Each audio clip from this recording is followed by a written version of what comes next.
नमस्कार दोस्तों, आप लोग का स्वागत है आपके अपने YouTube channel unlimited power study पे। दोस्त, आज का जो हमारा सेशन है 9th एनसीईआरटी केमिस्ट्री पार्ट 2 का है। इससे पहले एक वीडियो अपलोड किया जा चुका है। अगर आप लोगों ने उस वीडियो को नहीं देखा है तो उसका लिंक मैं डिस्क्रिप्शन में दे दूंगा, वहां से जाके आप उस वीडियो को देख सकते हैं। आज केमिस्ट्री के सारे पार्ट समाप्त हो जाएंगे। केमिस्ट्री के एमसीक्यू कल अपलोड किए जाएंगे। आप लोग एमसीक्यू टेस्ट जरूर हल करें ताकि आप लोग को पता चल सकेगा कि कितनी चीज़ें आपको याद हैं और कितनी चीज़ें आप भूल गए। तो चलिए आज के हम सेशन की शुरुआत करते हैं। आज का जो हमारा सेशन है परमाणु एवं अणु के बारे में। अब देखते हैं परमाणु कहते किसे हैं। परमाणु क्या होता है? किसी तत्व का जो होता है छोटा से छोटा भाग होता है जिसमें उस तत्व का जो होता है सारा रासायनिक गुण उपस्थित होता है। परमाणु का जो निर्माण होता है 3 छोटे छोटे तत्व से होता है। आपका इलेक्ट्रॉन, प्रोटॉन और न्यूट्रॉन, है ना। यह रासायनिक अभिक्रिया में क्या करता है? भाग लेता है। याद रखेंगे कि परमाणु जो है रासायनिक अभिक्रिया में भाग लेता है। अगला पॉइंट आ जाता है कि स्वतंत्र अवस्था में यह नहीं रहता है। तो इतनी बातें यहाँ से आ जाती हैं कि इसके बारे में, परमाणु के बारे में। अब देख लेते हैं एनसीईआरटी के मुताबिक कि क्या कहता है।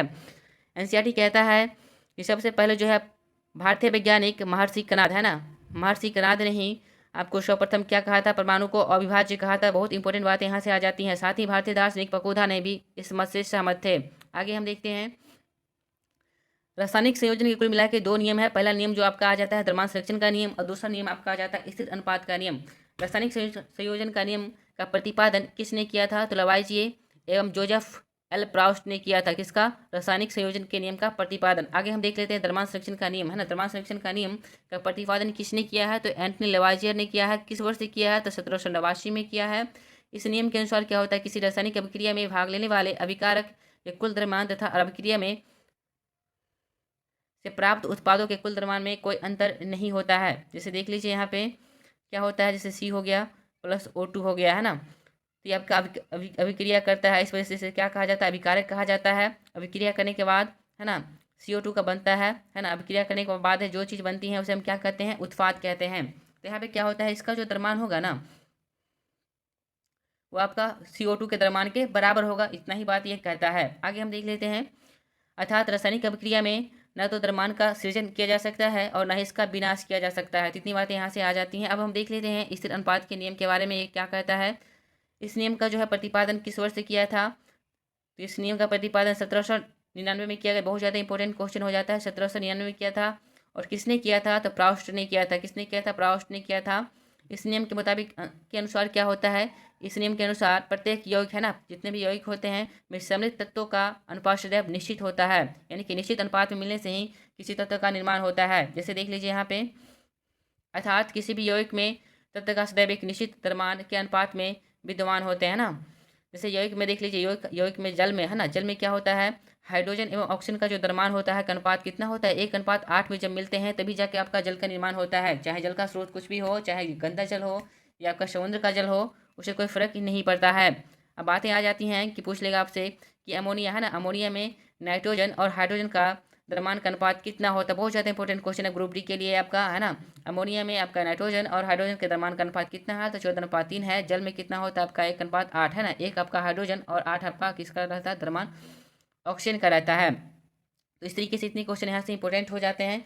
आगे हम देख लेते हैं यहाँ पे 1803 में ब्रिटिश वैज्ञानिक जॉन डाल्टन ने पहली बार वैज्ञानिक ढंग से परमाणु सिद्धांत की व्याख्या किया, है ना। इस सिद्धांत के प्रमुख बिंदु निम्नलिखित है ना।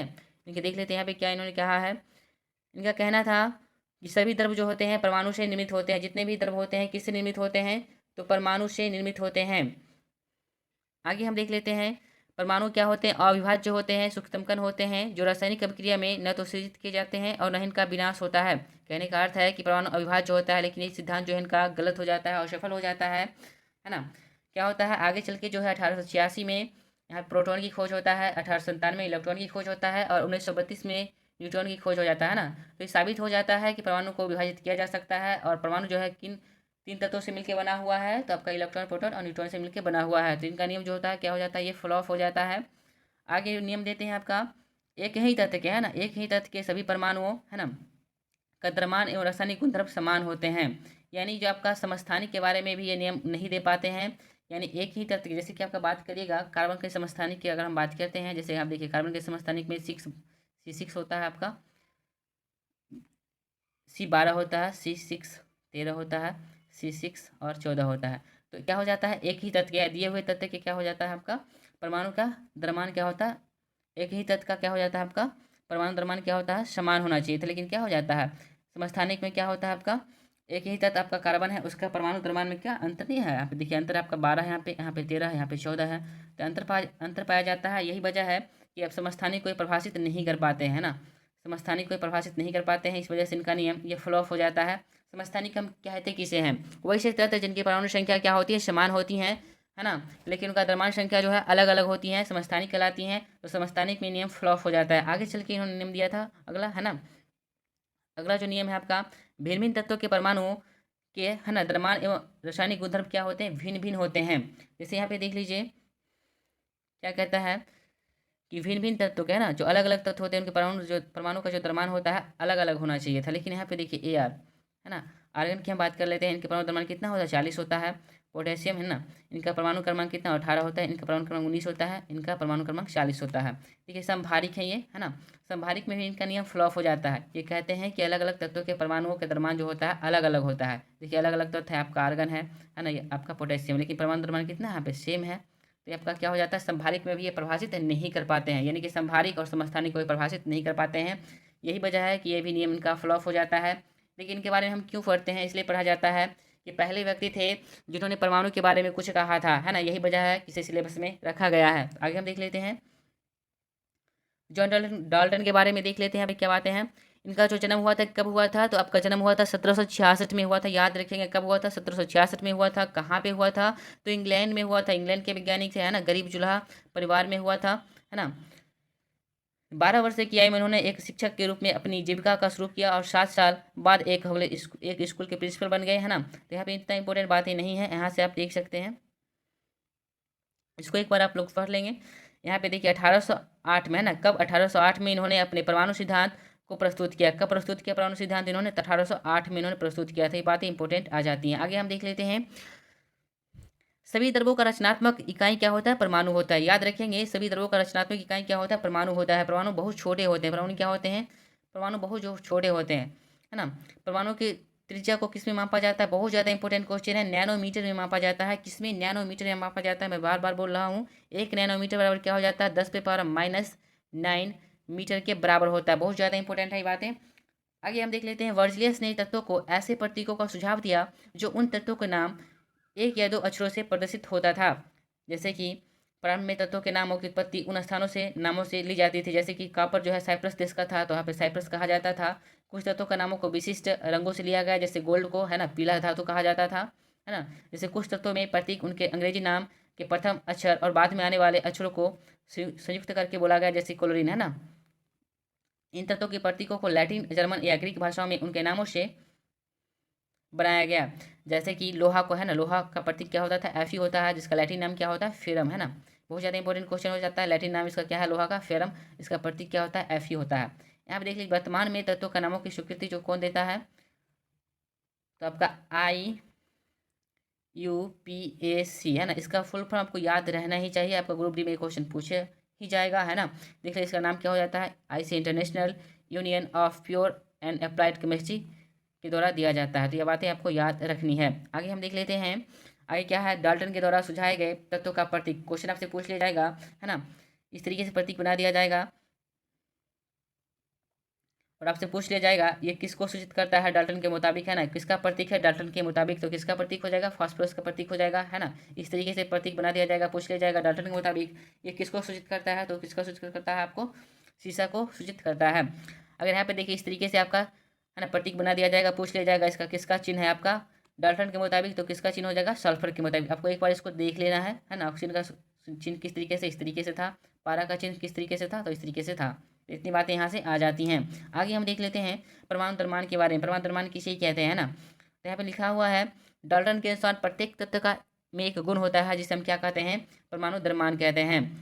प्रारंभ में परमाणु द्रव्यमान को किससे सूचित किया जाता था, आपका AMU से सूचित किया जाता था, शॉर्ट में लिखते थे। लेकिन आजकल जो है IUPAC के द्वारा इसको किस रूप में लिखा जाता है परमाणु द्रव्यमान को, तो U यूनिफाइड के द्रव्यमान के द्वारा इसे दर्शाया जाता है। अब बातें आ जाती हैं कि परमाणु द्रव्यमान किसे कहते हैं। परमाणु द्रव्यमान क्या होता है ना। देखिए नाभिक में क्या होता है ना, ये आपका नाभिक है, नाभिक में आपका स्थित रहता है कौन चीज़ें, प्रोटॉन, है ना, और न्यूट्रॉन, है ना। तो परमाणु द्रव्यमान बराबर क्या हो जाता है, प्रोटॉन और न्यूट्रॉन के द्रव्यमान के योग के बराबर हो जाता है, यानी कि इसे न्यूक्लियस भी कहा जाता है। तो परमाणु द्रव्यमान किसके बराबर हो जाता है? प्रोटॉन और न्यूट्रॉन के योग के बराबर हो जाता है। अब आते हैं आगे, हम देख लेते हैं परमाणु द्रव्यमान को निकालने के लिए, है ना, परमाणु द्रव्यमान को अगर निकालना है तो उसके लिए किसका इस्तेमाल करते हैं? परमाणु द्रव्यमान इकाई कारण 12 के समस्थानिक का उपयोग किया जाता है। अगर परमाणु द्रव्यमान आपको निकालना है तो उसके लिए किसके समस्थानिक का उपयोग किया जाता है? तो कारण 12 के समस्थानिक का उपयोग किया जाता है। बहुत ज़्यादा इंपॉर्टेंट क्वेश्चन हो जाता है। आगे हम देख लेते हैं कारण 12 समस्थानिक के एक परमाणु द्रव्यमान के 1/12 में भाग को मानक परमाणु द्रव्यमान इकाई के रूप में भी लेते हैं, है ना। इतनी बातें यहाँ से आ जाती हैं। आगे हम देख लेते हैं बातों को। यहाँ पे देखिए क्या कहता है, परमाणु द्रव्यमान दिया हुआ है, यहाँ पे तत्व दिया हुआ है। हाइड्रोजन का परमाणु द्रव्यमान कितना होता है? तो 1 होता है। कार्बन का परमाणु द्रव्यमान कितना होता है? 12 होता है। नाइट्रोजन कितना होता है? परमाणु द्रव्यमान 14 होता है। ऑक्सीजन कितना होता है? परमाणु द्रव्यमान 16 होता है। पोटेशियम का परमाणु द्रव्यमान कितना होता है? 23 होता है। मैग्नीशियम कितना होता है? 24 होता है। सल्फर कितना होता है? 32 होता है। इस तरीके से आगे दिया हुआ है। क्लोरीन का कितना होता है परमाणु द्रव्यमान? कितना होता है? 35.5 होता है। कैल्शियम का परमाणु द्रव्यमान कितना होता है? तो 40 होता है। तो इतनी बातें यहाँ तक आ गई होंगी। आगे हम देख लेते हैं अणु के बारे में। अणु किसे कहते हैं, है ना। किसी तत्व अथवा यौगिक में सूक्ष्मतम कण, है ना, को हम क्या कहते हैं? अणु कहते हैं। ये क्या कर सकता है? रासायनिक अभिक्रिया में भाग ले सकता है ना। रासायनिक अभिक्रिया में भाग नहीं लेता है, सॉरी, रासायनिक अभिक्रिया में भाग नहीं लेता है, तो ये स्वतंत्र अवस्था में रहता है। रासायनिक अभिक्रिया में भाग नहीं लेता है कौन सा? तो अणु। और स्वतंत्र अवस्था में कौन रहता है? तो अणु ही, है ना। एक ही तत्व के परमाणु अथवा अणु भिन्न भिन्न तत्वों के परमाणु से परस्पर संयोग करके किसका निर्माण कर सकता है? तो अणु बना सकता है। जैसे कि यहाँ पे देखिए, यहाँ पे हो गया एक परमाणु हो गया, एच का परमाणु हो गया, प्लस देखिए यहाँ पे एच का परमाणु हो गया, तो किसका निर्माण कर देगा? H2O का, है ना। तो ये अणु का निर्माण कर देगा यहाँ से। इतनी बातें आ गई होंगी समझ में। आगे हम देख लेते हैं किसी तत्व के, है ना, किसी तत्व के एक ही अणु, है ना, एक ही प्रकार के परमाणुओं द्वारा संचरित होते हैं ना। किसी तत्व के अणु जो होते हैं एक ही परमाणु के द्वारा संचित किए जाते हैं। जैसे आर्गन हो गए, है ना, हीलियम हो गए, ईटीसी। अनेक तत्वों के अणु उसी तत्व के केवल एक परमाणु द्वारा निर्देशित किया जाता है। जितनी बातें आ जाती हैं यहाँ पे। ऑक्सीजन अणु में 2 ऑक्सीजन परमाणु से बनता है। ऑक्सीजन जो आपका 2, है ना, ऑक्सीजन परमाणु से बनता है ना। इसलिए इसको क्या होता है? इसलिए इसे 2 परमाणु अणु भी कहते हैं।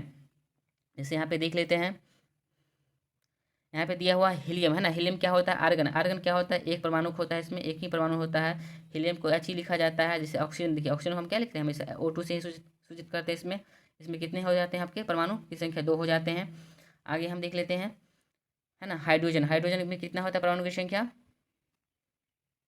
तो 2 हो जाता है। यहाँ पे याद रखें, इसको हमेशा किससे लिखा जाता है? H2 लिखा जाता है ना, इसलिए। नाइट्रोजन में कितना होता है परमाणु की संख्या? 2 होता है ना। क्लोरीन में कितना होता है? 2 होता है। फास्फोरस के बारे में बहुत ज़्यादा इंपॉर्टेंट हो जाता है। इसमें कितने होता है परमाणु की संख्या? तो 4 होता है। याद रखेंगे इसको, है ना। और सल्फर में जो है बहुत सारे परमाणु पाए जाते हैं। इतनी बातें यहाँ से बन जाती हैं। आगे हम देख लेते हैं, आगे है नोट के बारे में लिखा हुआ, नोट करके, है ना। कार्बन डाइऑक्साइड में द्रव्यमान का जो रेशियो होता है कितना होता है? 3:8 में होता है। कार्बन डाइऑक्साइड में द्रव्यमान का जो रेशियो होता है कितना होता है? C+O2 का होता है। आपका कार्बन डाइऑक्साइड कैसे बनता है? C+O2 का ना। C+O2 का द्रव्यमान कितना होता है? 3:8 में होता है। इतनी बातें यहाँ से आ गई होंगी समझ में। आयन के बारे में हम देख लेते हैं। आयन कहते किसे हैं, है ना। धातु और अधातु, है ना। देखिए धातु और अधातु युक्त आवेशित कण को से बने होते हैं।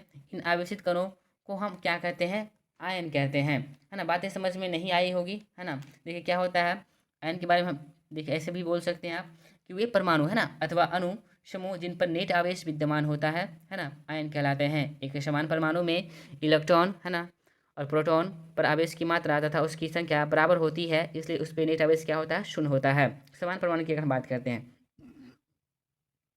जैसे हम यहाँ पे उदाहरण से एक समझ सकते हैं। जैसे कि यहाँ पे हम सोडियम ले लेते हैं ना। सोडियम में क्या होता है? अंतिम अंतिम कक्षा में कितने इलेक्ट्रॉन होते हैं? इसमें 1 इलेक्ट्रॉन होते हैं। तो क्या होता है, इससे 1 इलेक्ट्रॉन को अगर त्याग देता है तो इलेक्ट्रॉन की संख्या इसकी कितना हो जाता है? इसका 10 हो जाता है। लेकिन प्रोटॉन की संख्या इलेक्ट्रॉन की संख्या बराबर होती है किसी भी आपका तत्व में। तो प्रोटॉन की संख्या कितना रहेगा? यहाँ पे 11 रहेगा, है ना। तो न्यूट्रॉन इलेक्ट्रॉन की संख्या माइनस होता है, प्रोटॉन की संख्या प्लस होता है। यहाँ पे कितना चार्ज आ जाएगा आपका? तो 1 आ जाएगा, +1 आ जाएगा, है ना। तो यह आपका क्या कहलाता है? इसमें कितना आयन है आपका आपका सोडियम में? तो 1 आयन है ना। तो यह आपका आयन कहलाता है। जितना भी आपका प्लस चार्ज या माइनस चार्ज रहता है वही आपका आयन कहलाता है। तो इतनी बात यहाँ तक समझ में आ गया होगा। तो नेट आवेश आपसे पूछ लिया जाता है कभी कभी, तब को ध्यान रखेंगे। इस तरीके से निकाला जाता है। आगे हम देख लेते हैं, आयन एक आवेशित, है ना, परमाणु अथवा परमाणु का एक ऐसा समूह होता है जिन पर नेट आवेश विद्यमान होता है ना, जिस पर नेट आवेश रहेगा ही रहेगा, या तो प्लस रहेगा या माइनस रहेगा, कोई भी चार्ज रहे लेकिन रहेगा ही, है ना। आगे हम देख लेते हैं परमाणु का समूह जिन पर नेट आवेश विद्यमान हो उसे हम क्या कहते हैं, बहुपरमाणुक आयन कहते हैं। बहुत ज़्यादा इंपॉर्टेंट है कि परमाणु का समूह जिन पर नेट आवेश विद्यमान हो उसे हम क्या कहते हैं, बहुपरमाणुक आयन कहते हैं। आगे हम देख लेते हैं, आगे जो आपका है संयोजकता के बारे में पढ़ना है आपको, या कनेक्टिविटी है ना, कनेक्टिविटी भी इसे कहा जाता है। तो देख लीजिए यहाँ पे क्या है, किसी तत्व है ना, किसी भी परमाणु के बाहरी कक्षा में उपस्थित इलेक्ट्रॉन की संख्या या बाहरी कक्षा में 8 इलेक्ट्रॉन की संख्या को पूर्ण करने के लिए जितनी इलेक्ट्रॉन की संख्या चाहिए उसे हम क्या कहते हैं, संयोजी इलेक्ट्रॉन कहते हैं। और किसी तत्व की संयोजन शक्ति अथवा क्षमता को हम उस तत्व का संयोजकता कहते हैं। इतनी बातें यहाँ तक समझ में नहीं आई होगी आप लोगों को। देखिए यहाँ पे क्या होता है, अगर आपको कनेक्टिविटी निकालनी है अगर, तो क्या करना है, कुछ भी नहीं करना है। देखिए क्या करना है, दो तरीके से निकाला जाता है। एक तरीका ये है, अगर किसी भी इलेक्ट्रॉन है, कोई भी तत्व है, उसके बाहरी कक्षा में अगर इलेक्ट्रॉन की संख्या 4 से कम है, 1 हो, 2 हो या 3 हो या 4 हो, 4 से कम हो, है ना, तो क्या करना है, तो उसका जो संयोजित इलेक्ट्रॉन की जो संख्या हो जाएगी वही हो जाएगी, है ना, यानी कि 1 2 3 4 हो जाएगी। अगर किसी के है ना, किसी भी तत्व के बाहरी कक्षा में इलेक्ट्रॉन की संख्या 4 से ज़्यादा, यानी कि 5 हो सकता है, 6 हो सकता है, 7 हो सकता है, 8 हो, है ना, अगर इतना है ना, बाहरी कक्षा में इलेक्ट्रॉन की संख्या, तो क्या करना है, 8 में से हमके घटा के लिख देना है ना, 8 में से हमें घटा के लिख देना है। जैसे किसी तत्व का 5 है आपका बाहरी कक्षा में इलेक्ट्रॉन की संख्या, है ना, तो 5 घटा देंगे तो क्या हो जाएगा, इसकी संयोजी इलेक्ट्रॉन की संख्या 3 हो जाएगी। इतनी बातें ही आ जाती हैं सिर्फ, है ना। जैसे हम उदाहरण से समझ लेते हैं, चीज़ें आसान हो जाएंगी। जैसे यहाँ पे देख सकते हैं, जैसे अगर हम बात करें, यहाँ पे देखिए, जैसे हम कार्बन के बारे में बात करते हैं ना, तो कार्बन में कितना होता है, कार्बन का जो होता है आपका परमाणु संख्या कितना होता है, 6 होता है ना। तो 6 होता है तो इसमें कितना 1s2 2s2p2 होता है। तो अंतिम कक्षा में कितने इलेक्ट्रॉन है इसमें, आपका 4 इलेक्ट्रॉन है। देखिए तो 4 या 4 से कम, है ना, 4 या 4 से कम जब आपका बाहरी कक्षा में इलेक्ट्रॉन रहता है तो आपका संयोजी इलेक्ट्रॉन वही हो जाता है ना। तो इसका संयोजी इलेक्ट्रॉन की संख्या कितना हो जाएगा, 4 हो जाएगा। अगर हम ऑक्सीजन की हम बात करते हैं तो ऑक्सीजन में कितना होता है, परमाणु संख्या 8 होता है, और बाहरी कक्षा में जो इसका इलेक्ट्रॉन की संख्या होता है कितना होता है, 6 होता है। 6 हो गया, है ना। जैसे ही आपका 4 से ज़्यादा हो गया तो क्या करना है ना, आपको संयोजी इलेक्ट्रॉन की संख्या निकालने के लिए कुछ भी नहीं करना है, 8 में से आपको 6 घटा देना है, तो कितना हो जाएगा आपका 2 हो जाएगा। ऑक्सीजन का संयोजी इलेक्ट्रॉन की संख्या कितना हो जाएगा, 2 हो जाएगा। अगर हम बात कर लेते हैं लिथियम की, है ना, लिथियम की जो परमाणु संख्या होता है आपका 3 होता है ना, 3 होता है। इसके बाहरी कक्षा में 1 इलेक्ट्रॉन होते हैं ना, बाहरी कक्षा में 1 इलेक्ट्रॉन होते हैं। तो यहाँ पे क्या करना है, चूँकि आपका बाहरी कक्षा में 1 इलेक्ट्रॉन है, इसकी यही वजह है कि इसका संयोजी इलेक्ट्रॉन की संख्या कितना हो जाएगा, ये सिर्फ 1 हो जाएगा, ठीक है।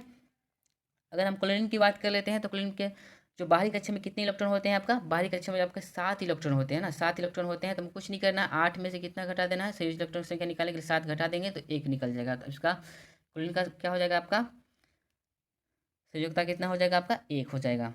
ये इसी तरीके से आपका निकाला जाता है। आपका कोई भी तथ्य दे देगा एक, आपसे पूछ लिया जाएगा कि इसका आपका संयोजी इलेक्ट्रॉन की संख्या कितना होगा। यहाँ तक बातें समझ में आ गई होंगी आप लोगों को। आगे हम देख लेते हैं, यहाँ परिभाषित किया गया है ना। देखिए संयोजकता एक संख्या है जो ये प्रदर्शित करती है कि कोई परमाणु कितने इलेक्ट्रॉन प्राप्त करता है या खोता है या साझा करता है जब वह अपने ही तत्व के परमाणु से या किसी अन्य तत्व के परमाणु से बंधन बनाता है। तो बातें आपको समझ में आ गई होंगी, हमने समझाया है। सो देख लीजिए आगे आगे यहाँ पे क्या है, यहाँ पे दिया हुआ है कार्बन का, है ना, कनेक्टिविटी क्या है आपका 4 हो जाता है। ऑक्सीजन कितना हो जाता है आपका 2 हो जाता है। क्लोरीन का कितना हो जाता है आपका 1 हो जाता है। तो ये बातें यहाँ पे समझ में आ गई होंगी। आगे हम देख लेते हैं कि रासायनिक सूत्र को किस तरीके से लिखा जाता है ना, रासायनिक सूत्र को किस तरीके से लिखा जाता है। यहाँ पे देखिए क्या है कि ऑक्सीजन हो गया, क्लोरीन हो गया, सल्फर हो गया, इत्यादि क्या है, अधातुएं हैं, है ना। ये सब क्या है, अधातुएं हैं, इसलिए इनके रासायनिक सूत्र लिखते वक्त इन्हें दाएं तरफ लिखा जाता है। क्वेश्चन आपसे पूछेगा कि जितने भी अधातुएं हैं उनको रासायनिक सूत्र लिखते वक्त कहाँ पे लिखा जाता है, तो कहाँ पे लिखा जाता है, दाएं तरफ लिखा जाता है। जबकि कैल्शियम, सोडियम, आयरन और कॉपर क्या है, ये सब जो आपके धातुएं हैं, तो इनको कहाँ पे लिखा जाता है, इनको बाईं तरफ लिखा जाता है। याद रखेंगे कहाँ पे लिखा जाता है, इनको बाईं तरफ लिखा जाता है। इतनी बातें यहाँ तक समझ में आ गई होंगी, है ना। आगे हम देख लेते हैं, देखिए यहाँ पे सूत्र किस तरीके से लिखा जाता है, रासायनिक सूत्र, है ना।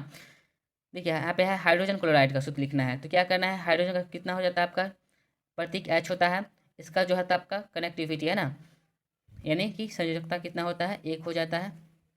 और इसका क्लोरीन का कनेक्टिविटी कितना होता है, 1 होता है ना। तो इसको क्या से गुना कर दीजिएगा, उसका क्या सूत्र का निर्माण हो जाएगा, HCl हो जाएगा। यहाँ पे देखिए, यहाँ पे है आपका हाइड्रोजन सल्फाइड का सूत्र लिखना है। तो हाइड्रोजन कितना हो जाता है आपका संयुक्ता, 1 हो जाता है। एस का कितना हो जाता है, 2 हो जाता है। इसका कैचे गुना कर दीजिए तो H2S हो जाता है, इसका निर्माण हो जाता है। तो क्वेश्चन आपसे पूछा जाता है, क्वेश्चन आपसे पूछ सकता है, क्वेश्चन आपसे पूछ सकता है कि आपका जो है रासायनिक सूत्र जो है किस आधार पे लिखा जाता है। तो किसके आधार पे लिखा जाता है, तो 2 चीज़ों के आधार पे लिखा जाता है, एक कनेक्टिविटी और दूसरा आवेश, है ना, के आधार पे, यानी कि संयोजकता के आधार पे, और दूसरा जो है आपका आवेश के आधार पे ही आपका रासायनिक सूत्र का निर्माण होता है। जैसे यहाँ पे देख लीजिए कार्बन टेट्राक्लोराइड के बारे में। देखिए कार्बन का कितना हो जाता है आपका कनेक्टिविटी, 4 होता है। Cl का कितना हो जाता है, 1 हो जाता है। तो इसको कैसे गुना कर दीजिएगा तो 1 C हो जाएगा, Cl4 हो जाएगा। इसका कार्बन टेट्राक्लोराइड का क्या हो जाएगा फॉर्मूला, CCl4 हो जाएगा। इतनी बातें यहाँ तक समझ में आ गई होंगी। आगे हम देख लेते हैं कोई भी जो तथ्य आपका यहाँ पे देख लीजिए।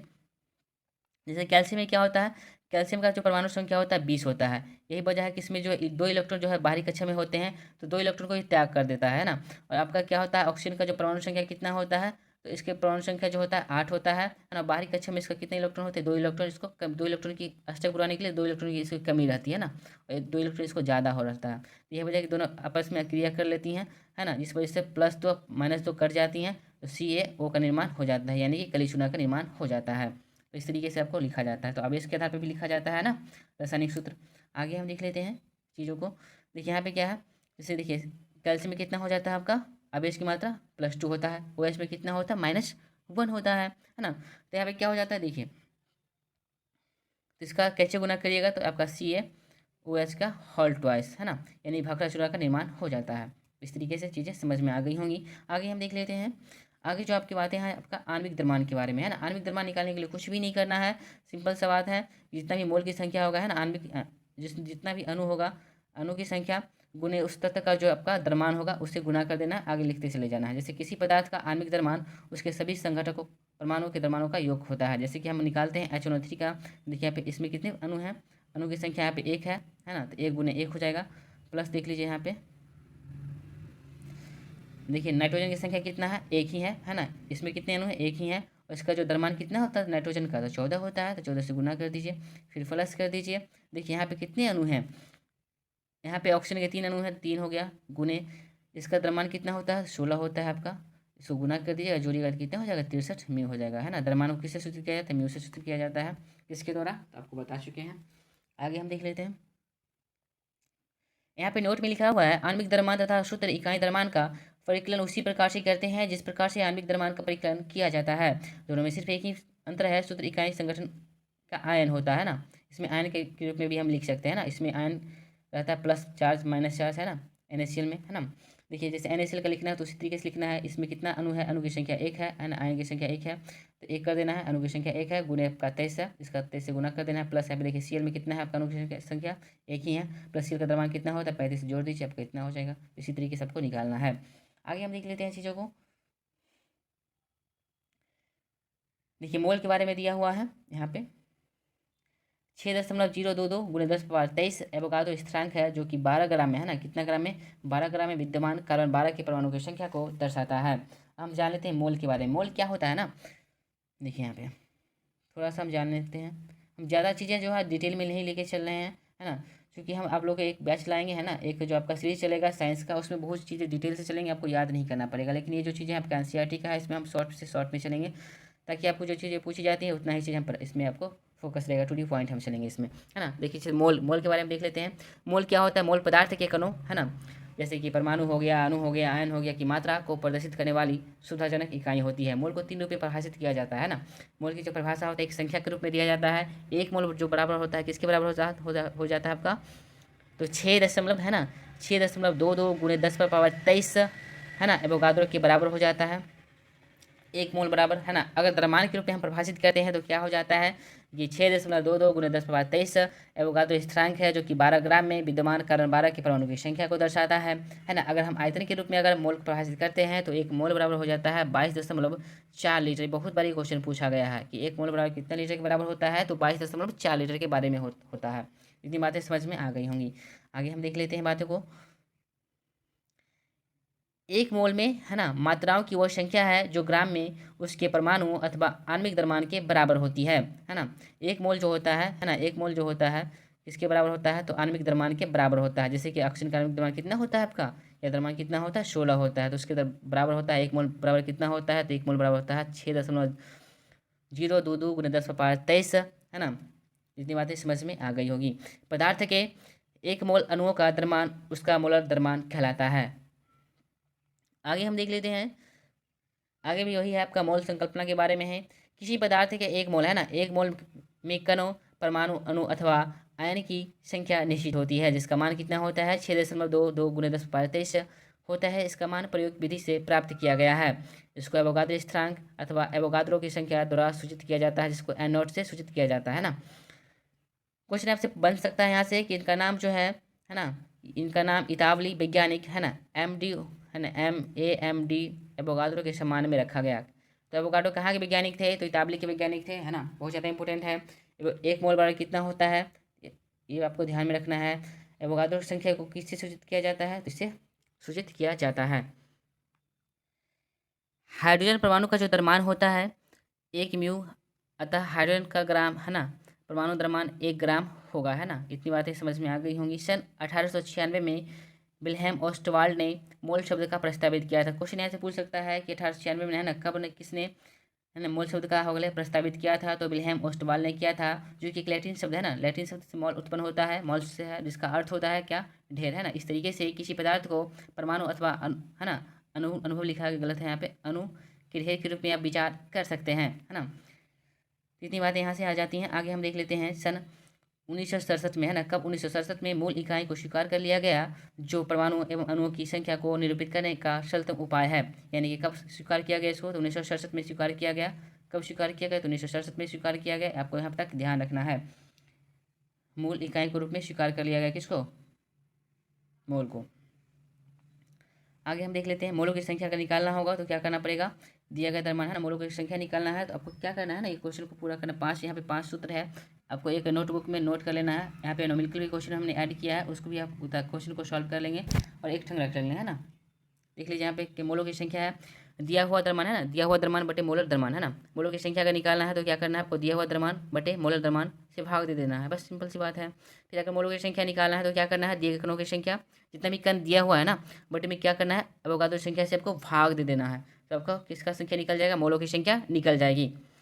आगे हम देख लेते हैं, परमाणु की संख्या अगर आपको निकालना है तो क्या करना है, दिया गया जो जितना भी द्रव्यमान दिया हुआ है उसमें कितने से भाग दे देना है, मोलर द्रव्यमान से भाग दे देना है, प्लस में गुना किससे करना है, एवोगाद्रो संख्या से गुना कर देना है। फिर आपको अणु की संख्या का निकालना है तो क्या करना है, दिया गया द्रव्यमान बटे मोलर द्रव्यमान, गुना किससे करना है, एवोगाद्रो संख्या से आपको गुना कर देना है। आगे हम देख लेते हैं, कणों की संख्या अगर आपको निकालना है तो क्या करना है, कणों के है ना कण के मोलों की संख्या लिखना है ना, कण के मोलों की संख्या गुना एवोगाद्रो संख्या से क्या कर देना है, गुना कर देना है। इतनी बातें है, सिंपल सी है ना। आगे हम देख लेते हैं क्वेश्चन को है ना, क्या यहाँ पे कह रहा है क्वेश्चन, 52 है ना 52 kg है ना 52 ग्राम हीलियम द्रव्यमान में मोल प्राप्त कीजिए है ना। तो क्या हो जाता है कि मोलों की संख्या बराबर क्या हो जाता है, दिया गया द्रव्यमान कितना है यहाँ पे 52 दिया हुआ है ना, और हीलियम का जो परमाणु संख्या कितना होता है 2 होता है, तो उसका द्रव्यमान कितना होता है 4 होता है। देखिए 4 से भाग दीजिएगा, मोलर द्रव्यमान निकालना था यहाँ पे तो 13 हो जाएगा। तो ये तो हो गया, बस सिंपल सा है। अगला क्वेश्चन कह रहा है 12.044 गुने 10⁻23 से हीलियम परमाणु की संख्या आपको बताना है। तो यहाँ पे कुछ ज़्यादा नहीं करना है। देखिए यहाँ पे क्या हो जाता है, सूत्र लगाना है पहले है ना, तो सूत्र आपको याद होना चाहिए। अगर सूत्र याद नहीं तो फिर दिक्कत हो जाएंगी है ना। देखिए सूत्र आपको याद होना ही चाहिए। फिर देखिए कणों की संख्या, कण की संख्या कितना होता है, कण की संख्या पे दिया हुआ 12.044 गुने 10⁻23 दिया हुआ है, बट एवोगाड्रो संख्या से आपको भाग दे देना है। तो एवोगाड्रो संख्या क्या हो जाएगा 6.22 गुने 10⁻23 होता है। कितना हो जाएगा संख्या 2 हो जाएगा, सिंपल सी बात है। आगे हम देख लेते हैं, अगला क्वेश्चन कह रहा है आपका कि 0.5 है ना मोल N2 यानी नाइट्रोजन गैस में है ना अणु के मोलों की संख्या का द्रव्यमान कितना होगा। तो आगे हम देख लेते हैं क्या कह रहा है क्वेश्चन। तीसरा क्वेश्चन ये है, चौथा क्वेश्चन ये है, पांचवा क्वेश्चन ये है। देखिए पहला क्वेश्चन देख लेते हैं, आपको द्रव्यमान निकालना है ना, क्या निकालना है, द्रव्यमान निकालना है। द्रव्यमान क्या हो जाता है, मोलर द्रव्यमान गुने मोलों की संख्या। तो यहाँ पे देखिए क्या हो जाता है, मोलर द्रव्यमान कितना हो जाता है, N2 का मोलर द्रव्यमान कितना हो जाएगा है ना। यहाँ पे 2 अणु है, नाइट्रोजन कितना होता है 14 होता है, 14 28 हो जाएगा। 28 कितने से गुना कर 0.5 से गुना कर देना है, सिंपल सी बात है, निकल जाएगी आपका। यहाँ पे देखिए यहाँ पे दूसरा क्वेश्चन कह रहा है 0.5 मोल है ना नाइट्रोजन है ना, परमाणु की मोलों की संख्या का द्रव्यमान निकालना है। तो वो क्या होगा, द्रव्यमान बराबर क्या हो जाता है, मोलर द्रव्यमान है ना गुने मोलों की संख्या। तो क्या करना है, यहाँ पे नाइट्रोजन का मोलर द्रव्यमान कितना हो जाता है, 14 हो जाता है। 10.5 से आपको गुना कर देना है, कितना हो जाएगा, 7 हो जाएगा। फिर देखिए तीसरा क्वेश्चन कह रहा है 3.011 गुने 10⁻23 न्यूटन परमाणुओं की संख्या है ना, संख्या से आपको द्रव्यमान निकालना है। तो यहाँ पे देख लीजिए क्या करना है, पहले मोलों की संख्या निकाल देना है। मोलों की संख्या बराबर क्या हो जाता है, दिया गया कणों की संख्या बटे अवोगाद्रो की संख्या है ना। उसके बाद आपका जैसे ही आपका मान यहाँ से निकल जाएगा, हाफ निकल के आ जाएगा। फिर आपका क्या करना है, जिसका मोलर द्रव्यमान से गुना कर देना है। तो मोलर द्रव्यमान कितना हो जाएगा आपका, नाइट्रोजन का 14 हो जाएगा, 14 गुने हाफ तो कितना हो जाएगा, 7 आ जाएगा। इस तरीके से यहाँ पे आंसर निकल जाएगा। इस तरीके से क्वेश्चन को आप हल कर लेंगे। अगला क्वेश्चन हम देखते हैं। अगला क्वेश्चन कह रहा है कि निम्नलिखित प्रत्येक में कणों की संख्या का परिकलन कीजिए। यहाँ पे क्या है आपका, पहला क्वेश्चन है 46 है ना, 46 ग्राम सोडियम परमाणु है, कितना है सोडियम परमाणु, याद रखेंगे सोडियम परमाणु। दूसरा क्वेश्चन कह रहा है 8 ग्राम ऑक्सीजन अणु है, 8 ग्राम जो ऑक्सीजन अणु है ना। तो यहाँ पे देख लेते हैं। देखिए यहाँ पे क्या है, परमाणु की संख्या पूछ रहा है ना, तो परमाणु की संख्या निकालेंगे। तो क्या करना है, परमाणु की संख्या क्या हो जाता है, दिया गया द्रव्यमान है ना बटे मोलर द्रव्यमान है ना, अब गुने आपको एवोगाद्रो संख्या से गुना कर देना है। जैसे कि यहाँ पे देखिए दिया हुआ द्रव्यमान कितना है, 46 था। और किसका दिया हुआ था, देखिए यहाँ पे ना 46 था है ना, किसका, सोडियम का है। तो सोडियम का मोलर द्रव्यमान कितना होता है, 23 होता है ना। तो इससे भाग दे देना है, प्लस एवोगाद्रो संख्या से गुना कर देते हैं, माने आ जाएंगे यहाँ पे। फिर देखिए अगला क्वेश्चन कह रहा है आपका ना 8 ग्राम ऑक्सीजन है ना, कितना है 8 ग्राम ऑक्सीजन अणु, द्रव्यमान से अणुओं की संख्या आपको निकालना है, द्रव्यमान से अणु की संख्या निकालना है। देखिए यहाँ पे देखिए इस तरीके से, देखिए इसमें आपका अणु की संख्या है ना, तो O2 अणु में है ना, O2 अणु में कितना होता है, 2 अणु होता है। तो आपको कैसे निकालेंगे, एक का कितना होता है, आणविक द्रव्यमान 16 होता है, 16 दूना 32 हो जाएगा है ना। यहाँ पे दिया हुआ द्रव्यमान कितना है, 8 है, इसका कितना हो जाएगा, 32 हो जाएगा है ना। अणु का निकालेंगे, दिया हुआ मोलर द्रव्यमान 32 हो जाएगा। अब गुण एवोगाद्रो संख्या से क्या कर देना है, हमको गुना कर देना है। तो गुना करके जो मान आएंगे वो आपका हो जाएगा, ऐसे देख सकते हैं यहाँ पे। तो यहाँ से आपका माना जाता है। अगला क्वेश्चन क्या रहा है आपका, यहाँ पे देखिए तीसरा क्वेश्चन कि 0.1 मोल कारण परमाणु है ना में दिए गए मोल की संख्या आपको ज्ञात करना है। तो सिंपल सा बात है, यहाँ पे देखिए कुछ भी नहीं करना है। तो कणों की संख्या के लिए क्या था आपका सूत्र, तो कण के मोलों की संख्या गुणे एवोगाद्रो संख्या से गुना कर देना है। कण की मोलों की संख्या कितना है, 0.1 है ना, 0.1 है, और गुणे आपका एवोगाद्रो संख्या से गुना कर देना, तो आपके माने आ जाएंगे। इतने क्वेश्चन यहाँ पे न्यूमेरिकल दिया हुआ था जो हमने शामिल किया है ना। अब वो कुछ नहीं करना है, आपको नोटबुक में नोट कर लेना है, और जितने भी सूत्र है आपको याद रखना है, क्वेश्चन बन जाएंगे आपसे। यही से क्वेश्चन पूछे गए थे पिछले बार भी है ना। देख लेते हैं आगे।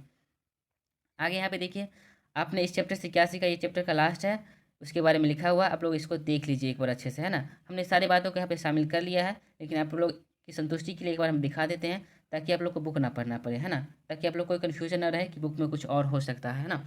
एक बार देख लीजिए इसको, देख लीजिए अच्छे से। मैं इसको पढ़ूंगा नहीं, एक बार अच्छे से देख, मैंने जितनी भी बातें थी हमने सारी सारी सारी की सारी बात शामिल कर लिया है। इसको अच्छे से देख लीजिए एक बार, वीडियो को पॉज करके देख लेंगे ताकि चीज़ें समझ में आ जाएंगी आसानी से। देखिए यहाँ से एक बार वीडियो को पढ़ लेंगे इसको है ना, ज़्यादा नहीं, एक बार इसको पढ़ लेना है संतुष्टि के लिए। चलिए आगे हम देखते हैं अब।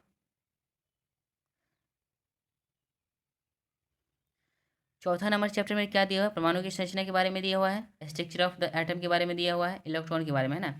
इलेक्ट्रॉन की खोज किसने किया था, तो इलेक्ट्रॉन की खोज करने वाले व्यक्ति का नाम क्या था, देखिए यहाँ पे इलेक्ट्रॉन की खोज करने वाले व्यक्ति का नाम क्या था, तो जे थॉमसन था ना। क्या नाम था, जे थॉमसन था। कहाँ के वैज्ञानिक थे, बहुत ज़्यादा इंपॉर्टेंट हो जाता है। तो ये भी ब्रिटिश के भौतिक वैज्ञानिक थे ना, ब्रिटिश के भौतिक वैज्ञानिक थे कौन, जे थॉमसन। किस वर्ष में इन्होंने खोज किया था इलेक्ट्रॉन को, इलेक्ट्रॉन की खोज किया था 1897 में खोज किया था इन्होंने है ना। इलेक्ट्रॉन का जो द्रव्यमान होता है हाइड्रोजन परमाणु के द्रव्यमान के है ना 1 बटे है ना 1836वां भाग के बराबर होता है। इसे भी आपको बहुत ज़्यादा इंपॉर्टेंट क्वेश्चन हो जाता है कि इलेक्ट्रॉन का जो द्रव्यमान होता है हाइड्रोजन परमाणु के द्रव्यमान का कितना भाग होता है, तो 1/1836वां भाग होता है। इतनी बातें यहाँ से आ जाती हैं। इलेक्ट्रॉन की खोज किसने किया था, तो भौतिक वैज्ञानिक है ना जे थॉमसन ने किया था। किस वर्ष से किया था, तो 1897 में किया था। थॉमसन ने निष्कर्ष निकाला कि परमाणु क्या होता है, विभाज्य होता है। देखिए यहाँ पे क्या होता है, इलेक्ट्रॉन का द्रव्यमान कितना होता है, नगण्य होता है, और इस पर आवेश कितना होता है, -1 माना जाता है। अब प्रोटॉन के बारे में देख लेते हैं, प्रोटॉन क्या है। देखिए 1886 में। कब? 1886 में जर्मन भौतिकी है ना वैज्ञानिक, कहाँ के भौतिक वैज्ञानिक थे? जर्मन की। याद, बहुत ज़्यादा इंपॉर्टेंट है ये, इसको याद रखेंगे, है ना। जर्मन भौतिक वैज्ञानिक गोल्डस्टीन, किसने? गोल्डस्टीन ने किनाल किरणों की खोज की और बताया कि यह किरणें धन आवेशित कणों से निर्मित होती हैं, है ना। किससे निर्मित होती हैं? धन आवेशित कणों से निर्मित होती हैं। किनाल किरणों का आवेश इलेक्ट्रॉन के आवेश के बराबर होता है ना। किनाल किरण का जो आवेश होता है इलेक्ट्रॉन के आवेश के बराबर होता है, लेकिन विपरीत होता है, प्लस चार्ज होता है। इसका द्रव्यमान इलेक्ट्रॉन की अपेक्षा, है ना, बहुत ज़्यादा इंपॉर्टेंट है। इसका द्रव्यमान जो होता है किनाल किरणों का जो द्रव्यमान होता है इलेक्ट्रॉन की अपेक्षा 2000 गुना अधिक होता है। प्रोटॉन को P प्लस के द्वारा, है ना, सूचित किया जाता है, दर्शाया जाता है। आगे हम देख लेते हैं प्रोटॉन का जो द्रव्यमान होता है। प्रोटॉन का द्रव्यमान एक इकाई और आवेश कितना होता है? +1 होता है। प्रोटॉन का द्रव्यमान कितना होता है? एक इकाई होता है और आवेश होता है +1 होता है। इतनी बातें यहाँ से आ जाती हैं। आगे हम देख लेते हैं परमाणु के नाभिक में, है ना, प्रोटॉन की उपस्थिति को किसने दर्शाया था? तो रदरफोर्ड के द्वारा दर्शाया गया था, ये सिद्ध किया गया था। क्वेश्चन यही पूछ लिया जाता है कि परमाणु, है ना, प्रोटॉन का नामकरण ना किसने किया था? तो किसने किया था? तो रदरफोर्ड ने किया था ना। और खोज किसने किया था? तो गोल्डस्टीन ने किया था। तो ये बात ये आपको याद रखना है। आगे हम देख लेते हैं न्यूटन के बारे में। न्यूट्रॉन क्या है? न्यूटन की खोज किस वर्ष किया गया था? तो किस वर्ष किया गया था? 1932 में किया गया था। और किसके द्वारा किया गया था? तो ब्रिटिश भौतिक वैज्ञानिक कौन थे? जेम्स चैडविक के द्वारा किया गया था। किसके द्वारा किया गया था?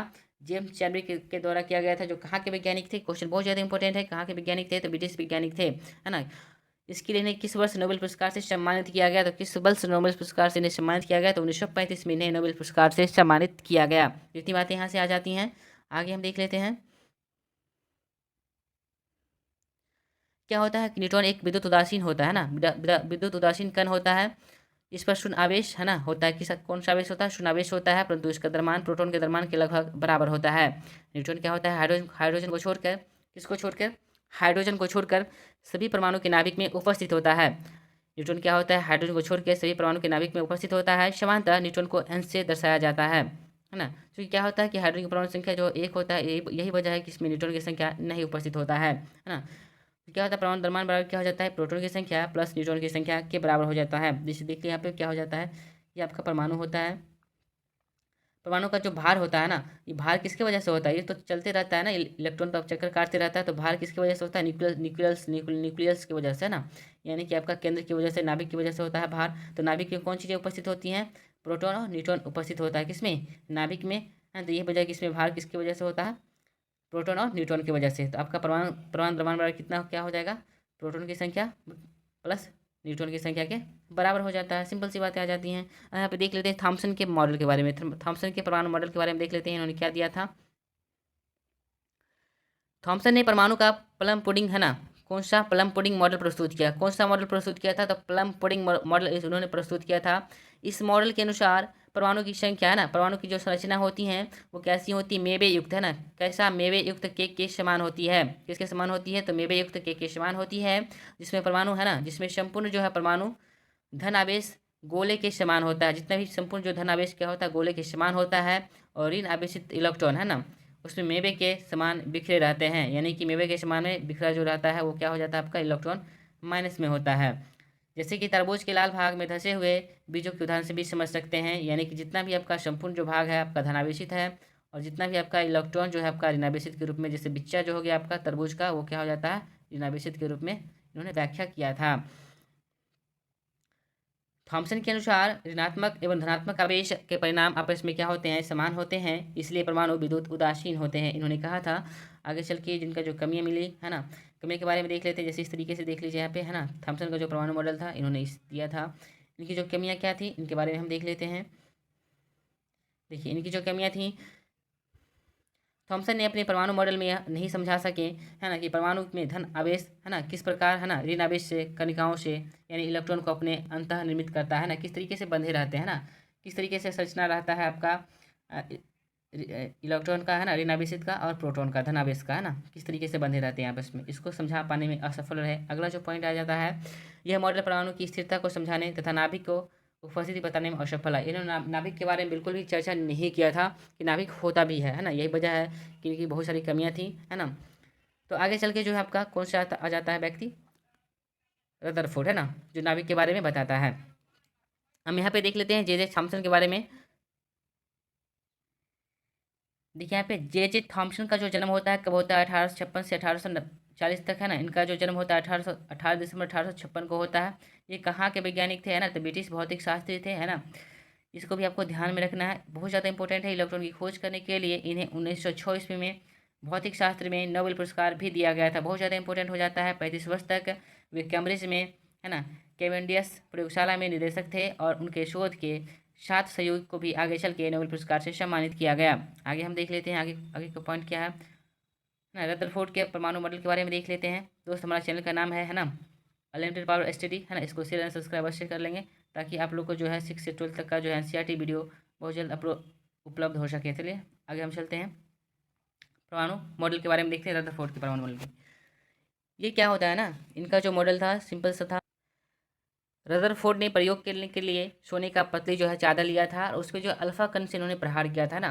और क्या होता है जब अल्फा कण से प्रहार करते हैं तो बहुत सारे कण जो है आपका क्या होता है ना 90% कण जो है सीधे चला जाता था है ना। इससे ये आपका निष्कर्ष निकालते हैं कि अधिकांश जो भाग है क्या है, खोखला है ना। जो कि ने बीच से जा रही थी वो क्या हो रहा था, वापस है ना मुड़ रही थी है ना। जो कण बीच से जा रही थी जैसे इस तरीके से कण था है ना, जो कि यहाँ से जा रही थी वो मुड़ जा रही थी है ना। जो कि नीचे से जा रही थी नीचे की तरफ मुड़ जा रहे थे। तो इन्होंने आपका इसके आधार पे है ना इन्होंने पता लगाया कि नाभिक क्या होता है, धन आवेशित होता है। अगर ऋण आवेशित होता है तो क्या होता है, ये किरणें को अपनी तरफ खींच लेता है ना। चूंकि अल्फा किरण क्या होता है, प्लस होता है, प्लस पॉजिटिव होता है। अगर ऋण आवेशित होता है तो क्या होता है, अपनी तरफ खींच लेता है, लेकिन ऐसा नहीं होता है, बाहर की तरफ फेंक देता है। इसने पता लगाया कि जो नाभिक में जो भी कुछ है वो कैसा है, प्लस चार्ज उस पर है ना। तो कैसा है, नाभिक पर जो भी चीज़ है प्लस चार्ज है। इसके बाद इन्होंने क्या करता है, जब सोने के पन्नी को बीचों बीच है ना जब किरण से प्रहार किया जाता है तो क्या हो जाता है कि जो आपका किरण जो है आपका रिटर्न आ जाता है। इससे पता लग जाता है कि बीच में जो है आपका केंद्र में क्या है, आपका नाभिक है ना। तो आपका नाभिक खोज करने का श्रेय किसे जाता है, तो नाभिक का खोज करने का श्रेय जो है आपका रदरफोर्ड को जाता है। इसमें भी कुछ कमियां थी है ना, कमियों के बारे में भी जान लेते हैं। रदरफोर्ड साहब ने यह बताने में असफल रहे कि इलेक्ट्रॉन किन किन कक्षाओं में घूमते हैं और उन कक्षाओं का में इलेक्ट्रॉन की संख्या क्या होगी, ये नहीं बता पाए। दूसरी बात ये थी कि यदि इलेक्ट्रॉन वृत्ताकार कक्षा में लगातार घूमता है ना, तो मैक्सवेल का जो सिद्धांत है गतिकी का सिद्धांत, उसके अनुसार क्या होगा, ऊर्जा का लगातार विकिरण होता रहेगा, ऊर्जा का लगातार ह्रास होता रहेगा और एक समय ऐसा आएगा जब इलेक्ट्रॉन जो है आपका नाभिक में गिर जाएगा। लेकिन ऐसा तो नहीं होता है ना, इलेक्ट्रॉन लगातार चक्कर लगाते रहता है। यही दो कमी थी, इस वजह से आपका जो है इनके सिद्धांत को है ना नकार दिया जाता है। आगे चल के जो आपका नील्स बोर आते हैं जो इनकी कमियों को दूर करते हैं। आगे हम देख लेते हैं इनके बारे में।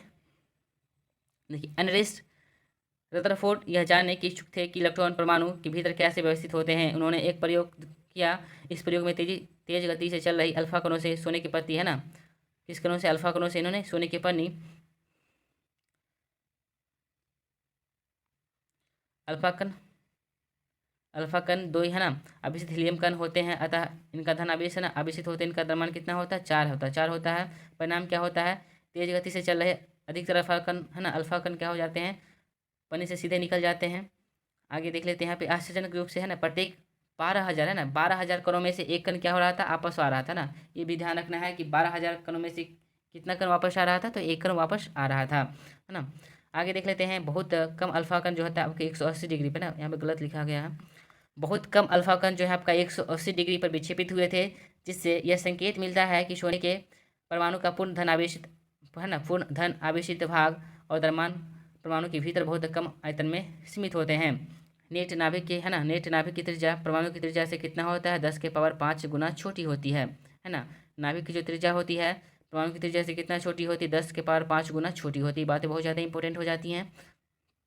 आगे हम देख लेते हैं उपयुक्त निष्कर्ष के आधार पर रदरफोर्ड ने परमाणु का नाभिकीय मॉडल प्रस्तुत किया जो निम्नवत है। यहाँ पे देख लीजिए क्या था इनका परमाणु सिद्धांत। निष्कर्ष इन्होंने निकाला, क्या निकाला कि अधिकतर अल्फा कण है ना, अधिकतर अल्फा कण अपने मार्ग से विचलित हुए है ना। अधिकतर अल्फा कण जो थे अपने मार्ग से क्या हो रहे थे, विचलित हो रहे थे है ना, हुए बिना क्या हुए, सोने के नियमित अगले परत से बाहर निकल गए। इसलिए यह निष्कर्ष दिया कि परमाणु के भीतर का अधिकांश भाग क्या है, रिक्त है ना। फिर दूसरा निष्कर्ष था कि परमाणु में धन आवेशित भाग बहुत कम होते हैं ना, धन आवेशित भाग बहुत ही कम है। अगला पॉइंट देख लेते हैं, परमाणु का केंद्रक है ना किससे बना होता है, धन आवेश से बना होता है। क्यों बना होता है धन आवेश से, मैंने समझाया आपको, जिसे नाभिक कहा जाता है। एक परमाणु का है ना एक परमाणु का लगभग संपूर्ण द्रव्यमान नाभिक में ही होता है। इलेक्ट्रॉन के नाभिक के चारों ओर निश्चित कक्षा में चक्कर लगाते हैं। इलेक्ट्रॉन क्या करते हैं, इलेक्ट्रॉन के है ना चारों ओर निश्चित कक्षा में क्या करते हैं, नाभिक के चारों ओर चक्कर लगाते हैं। नाभिक का आकार जो होता है परमाणु के आकार में तुलना में काफ़ी ही कम होता है। आगे हम देख लेते हैं इस मॉडल में नाभिक के बाहर गतिशील इलेक्ट्रॉन की व्यवस्था को विषय में कुछ स्पष्ट नहीं किया है ना। फिर अगला इनकी जो कमियां थी, गोलाकार कक्ष है ना, चक्रण करते हुए इलेक्ट्रॉन का स्थायी हो पाना संभव नहीं था। हमने इन सारे बातों को समझा दिया है, इसको एक बार पढ़ लीजिएगा, बाकी कुछ नया नहीं इसमें।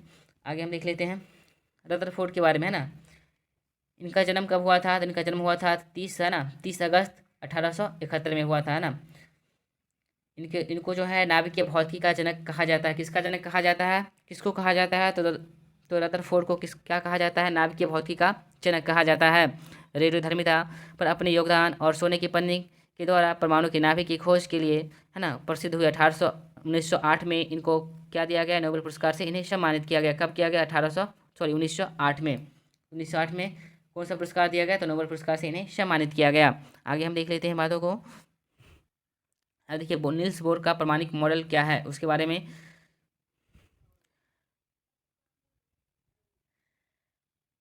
वर्ष 1913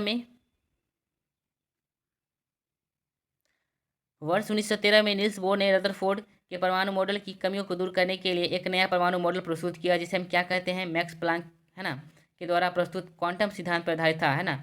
कौन सा सिद्धांत पर आधारित था, तो क्वांटम सिद्धांत पर आधारित था। इसकी अवधारणा क्या थी, ये इन्होंने क्या कहा, इलेक्ट्रॉन जो है केवल कुछ निश्चित कक्षाओं में ही चक्कर लगा सकते हैं है ना। इलेक्ट्रॉन जो है कुछ निश्चित कक्षाओं में ही चक्कर लगा सकती हैं, जिन्हें हम क्या कहते हैं, जिन्हें इलेक्ट्रॉन की विविधता है ना कक्षाएं कहते हैं। आगे हम देख लेते हैं, जब इलेक्ट्रॉन इस कक्षा में चक्कर लगाते हैं है ना, तो उनकी ऊर्जा का विकिरण नहीं होता है, यानी कि वो नष्ट नहीं होते हैं। यही वजह कि लगातार चक्कर लगाते रहते हैं। इन्होंने ऊर्जा स्तर को भी बताया है ना। नाभिक के चारों ओर स्थित इलेक्ट्रॉन की कक्षाओं को बाहर की ओर क्रमशः है ना, जैसे कि आपका ये होगा के हो गया छोटा वाला, एल हो गया एम एन है ना, KLMN अथवा 1 2 3 4 डॉट डॉट से प्रदर्शित किया। प्रत्येक कक्षा अथवा कोष की एक निश्चित ऊर्जा होती है, इसलिए इन्हें ऊर्जा स्तर भी कहा जाता है। इतनी तक बातें समझ में आ गई होंगी। आगे हम देखते हैं,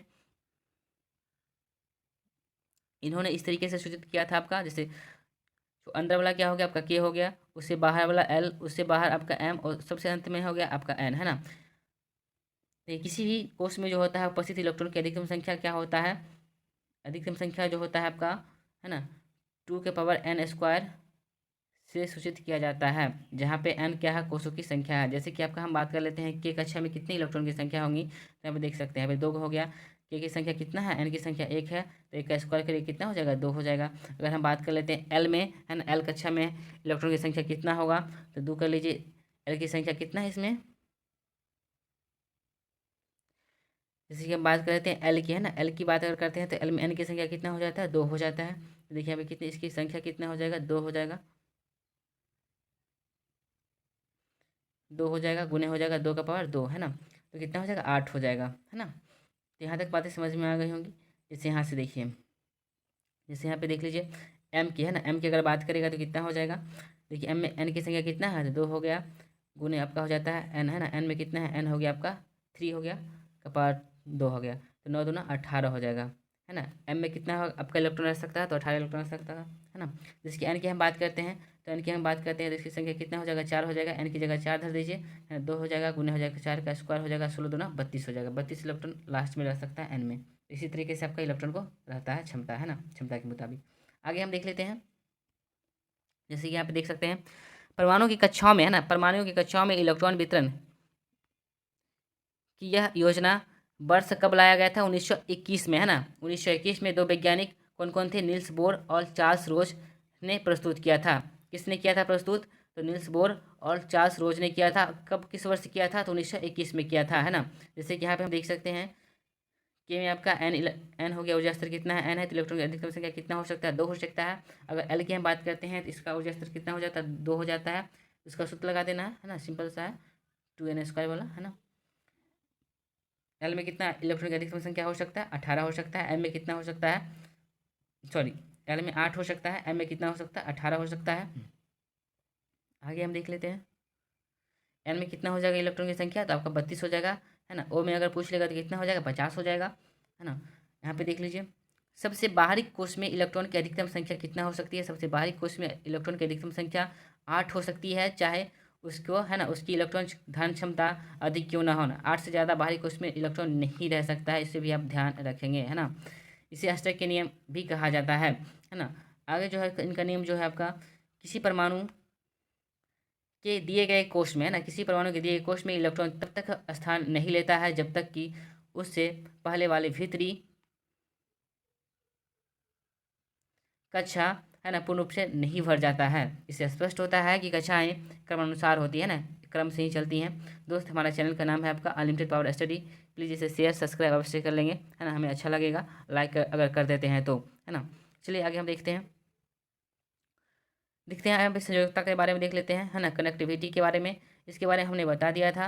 यहाँ पे आप लोग इसको एक बार पढ़ लेंगे, है ना, देख लीजिए यहाँ से।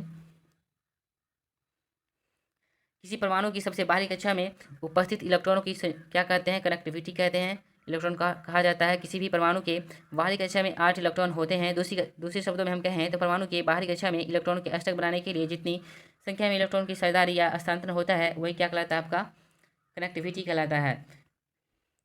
जिन तत्वों के परमाणु के बाहरी कक्षा में पूर्ण रूप से भरे होते हैं, है ना, रासायनिक रूप से क्या होते हैं, सक्रिय नहीं होते हैं। दूसरे शब्दों में उनकी संयोजक शक्ति क्या होता है, शून्य होता है। जैसे अक्रिय गैसों की क्या हो जाता है, संयोजकता शून्य हो जाता है। जैसे अक्रिय गैस में क्या हो जाता है ना, कि इसके बाहरी कक्षा में इलेक्ट्रॉन की संख्या कितना होता है, 8 होता है। अब बात आपका हीलियम को छोड़ के, है ना, तो क्या हो जाता है, बाहरी कक्षा में 8 इलेक्ट्रॉन है, तो आपको क्या करना है, हमने 8 में से 8 घटाइएगा, कितना हो जाएगा।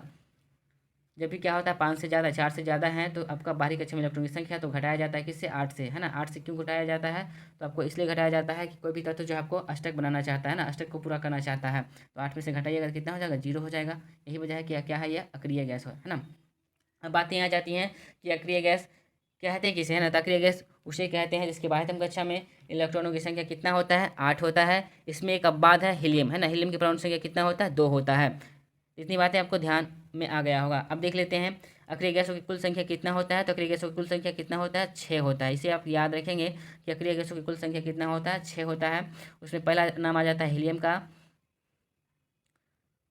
हीलियम हो गया, नियॉन हो गया, है ना, आर्गन हो गया, क्रिप्टॉन हो गया, है ना, जेनॉन हो गया और रेडॉन हो गया। कुल मिला के 6 हो जाते हैं, है ना।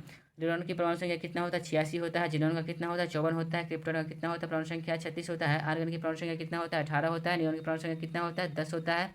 और हीलियम का परमाणु संख्या कितना होता है, 2 होता है। तो जितना भी आपका जो है अक्रिय गैस है उसका जो है कनेक्टिविटी क्या होगा, आपका शून्य होगा। इतनी बातें यहाँ तक समझ में आ गई होंगी। तो चलिए आगे हम देखते हैं। यहाँ पे देखिए दिया हुआ है हाइड्रोजन, है ना, हाइड्रोजन कितना होता है आपका कनेक्टिविटी, 0 1 होता है।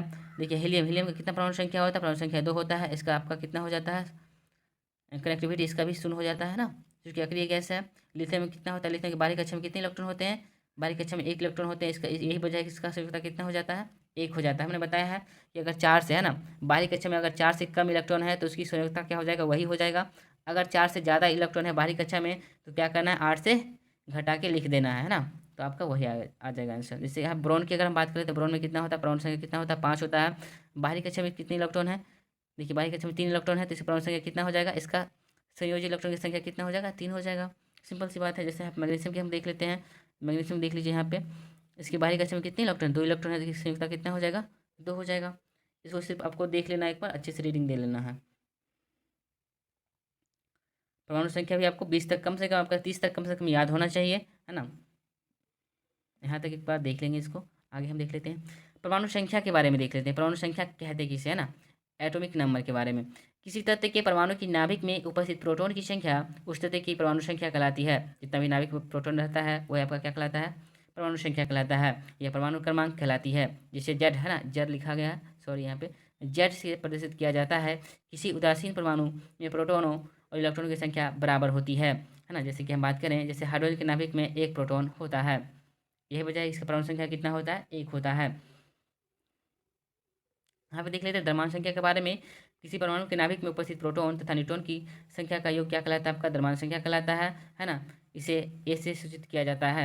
इन्हें बताया है आप लोगों को क्या होता है कि जो द्रव्यमान संख्या, जो भार होता है, किसका भार होता है, नाभिक का जो भार होता है वही भार का बराबर होता है द्रव्यमान संख्या, है ना। तो द्रव्यमान संख्या बराबर क्या हो जाता है, प्रोटॉन की संख्या कह लीजिए, है ना, ये परमाणु संख्या कह लीजिए, एक ही है। प्रोटॉन की संख्या, परमाणु संख्या, इलेक्ट्रॉन की संख्या सब एक ही है, प्लस न्यूट्रॉन की संख्या, है ना, और क्या हो जाएगा, द्रव्यमान संख्या हो जाएगा।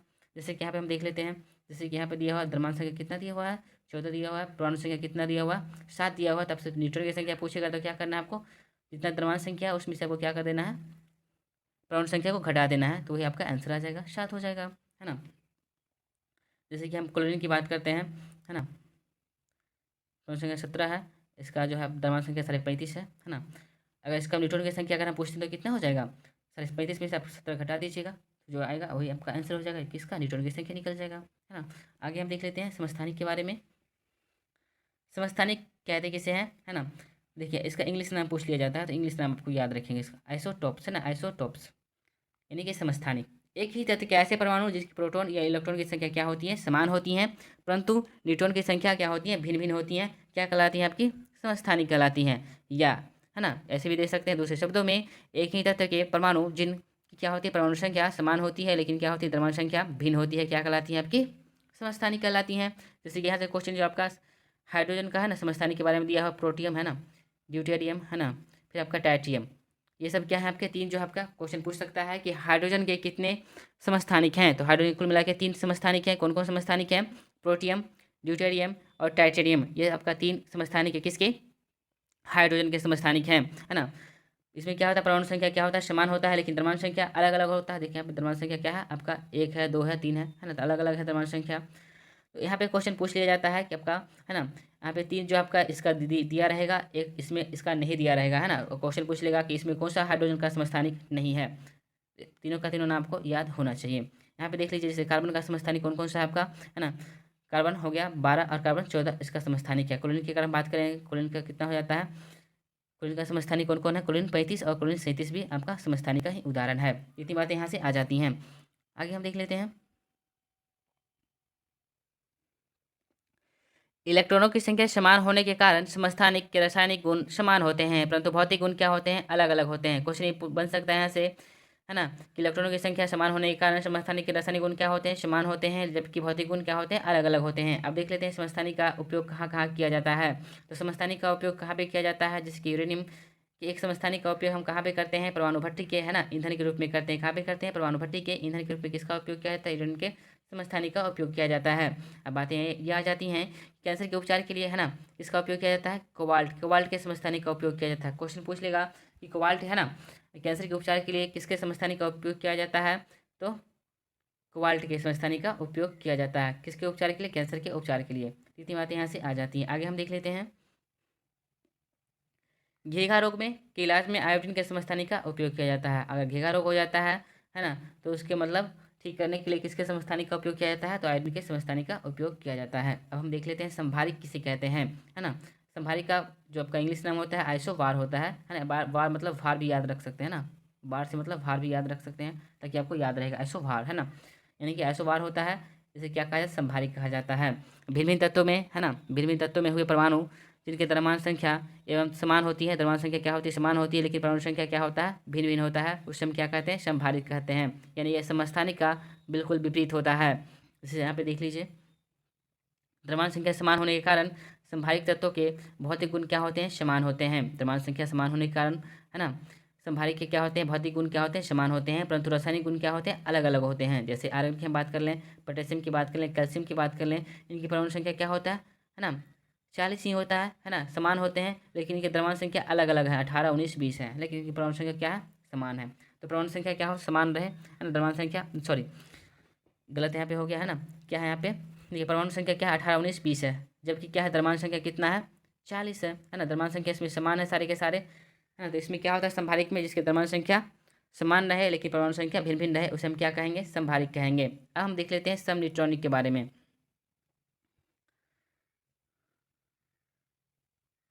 समन्यूट्रॉनिक के बारे में देख लेते हैं, है ना। जिन तत्वों के परमाणु, है ना, परमाणु संख्या तथा द्रव्यमान संख्या भिन्न भिन्न होती है ना, जिन तत्वों की परमाणु संख्या तथा द्रव्यमान संख्या भिन्न भिन्न होती है तथा, है ना, परंतु उनके नाभिक में न्यूट्रॉन की संख्या क्या होती है, समान होती है। सब न्यूट्रॉनिक की बात करें, यानी कि न्यूट्रॉन की संख्या समान होती है, उसे हम क्या कहते हैं, आइसोटोन्स कहते हैं, यानी सब न्यूट्रॉनिक कहते हैं। आगे हम देख लेते हैं, जैसे सोडियम, है ना, तथा मैग्नीशियम, है ना, आइसोटोन्स के उदाहरण हैं, क्योंकि इन, है ना, इन दोनों तत्वों के परमाणुओं में न्यूट्रॉन की संख्या क्या है, 12 है ना, न्यूट्रॉन की संख्या क्या है, इसमें 12 है। सबसे इंपॉर्टेंट बात यहाँ जाती हैं कि पोलोनियम है ना, पोलोनियम के समस्थानिकों की संख्या सर्वाधिक होती है, कितना होता है? 33 होता है। बहुत ज़्यादा इंपॉर्टेंट है कि पोलोनियम की संख्या, समस्थानिक की संख्या कितना होता है? 33 होता है। क्वेश्चन पूछेगा कि सबसे ज़्यादा समस्थानिक किसके पाए जाते हैं, तो किसका हो जाएगा? पोलोनियम के हो जाएंगे, है ना। तो इतने बात तक आ जाती हैं बातें, है ना। देखिए दोस्त, हमारे चैनल का नाम है ना। अगर यहाँ तक आप लोग देख लिए वीडियो को तो प्लीज़ लाइक शेयर सब्सक्राइब अवश्य कर लीजिएगा हमारे चैनल को, हमें अच्छा लगेगा, है ना। ये आपका लास्ट में दिया हुआ है, इसको एक बार आप लोग पढ़ लेंगे, है ना। इसको आप लोग एक बार पढ़ लेंगे। और हाँ, कल जो है आपका MCQ का, है ना, MCQ का वीडियो अपलोड हो जाएगा। MCQ जितने भी आपको 4 चैप्टर पढ़ा है, चारों चैप्टर का मिला के हमने 70 क्वेश्चन का एक MCQ तैयार किया है, ताकि आप लोगों को पता लग सकेगा कितनी चीज़ें हमें याद है या नहीं है ना, और क्वेश्चन किस तरीके से पूछे जा सकते हैं इससे, है ना। तो यहाँ से देख लीजिए एक बार क्वेश्चन को, एक बार पढ़ लीजिए यहाँ से। और कल जो आपका MCQ का टेस्ट होगा 70 क्वेश्चन का, कम से कम उसको आप ज्वाइन जरूर करेंगे। आप कमेंट करके बताएं कितना क्वेश्चन आप सही कर पाते हैं। 4 चैप्टर से ही रहेंगे और सिर्फ NCERT से ही रहेंगे, अलग से नहीं रहेगा। तो चलते हैं, धन्यवाद। यहाँ तक अगर देखने के लिए बहुत बहुत धन्यवाद आप लोग का।